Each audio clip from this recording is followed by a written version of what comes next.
తెలంగాణలో సంచలనం రేపిన phone tapping కేసులో కీలక పరిణామం జరిగింది.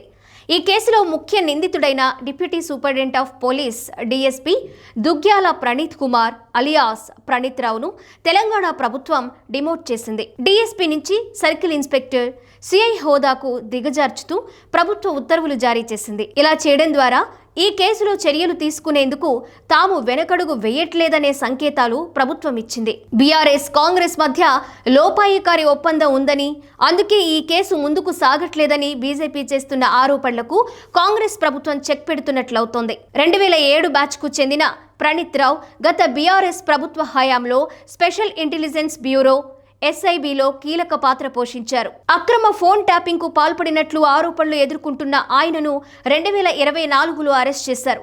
ఎన్నికల తరువాత ఆయన కీలక ఆధారాలను ధ్వంసం చేసినట్లు ఆరోపణలు ఉన్నాయి. బీఆర్ఎస్ ప్రభుత్వ హయాంలో ఫోన్ ట్యాపింగ్ జరిగింది కాబట్టి ఆ తరువాత అధికారంలోకి వచ్చిన కాంగ్రెస్ దీన్ని తవ్వి తీస్తుందనే ఉద్దేశంతోనే ఆయన ఆధారాలను నాశనం చేశారనే ఆరోపణలు కాంగ్రెస్ నేతల నుంచి ఉన్నాయి. విపక్ష నేతలు, వ్యాపారవేత్తలు, సినీ ప్రముఖుల ఫోన్లు ట్యాపింగ్ చేసినట్లు ఆరోపణలు ఉన్నాయి.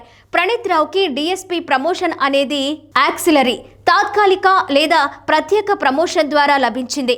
లెఫ్ట్ వింగ్ తీవ్రవాద నిరోధక ఆపరేషన్లో ఆయన పర్ఫార్మెన్స్ నచ్చి ఈ ప్రమోషన్ ఇచ్చారు. అయితే ఫోన్ ట్యాపింగ్ కేసు దర్యాప్తులో ఒక విషయం తెలిసింది.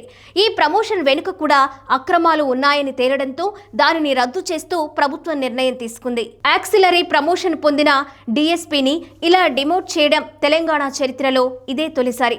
కాంగ్రెస్ ప్రభుత్వం అధికారంలోకి వచ్చి 2 ఏళ్లు దాటినా ఈ కేసు దర్యాప్తు వేగంగా లేదు. దీనిపై ఆరోపణలు ఎదుర్కొంటున్న బీఆర్ఎస్ స్వయంగా విమర్శలు చేస్తోంది.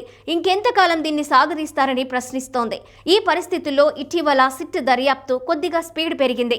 మాజీ ఎస్ఐబి చీఫ్ ప్రభాకర్ రావు, అదనపు ఎస్పీలు భుజంగరావు, తిరుపతన్న తదితరులు కూడా ఈ కేసులో నిందితులుగా ఉన్నారు. ప్రణీత్ రావు ప్రమోషన్ అక్రమమని గతంలోనే కొందరు అధికారులు బహిరంగ లేఖల ద్వారా ఫిర్యాదు చేశారు.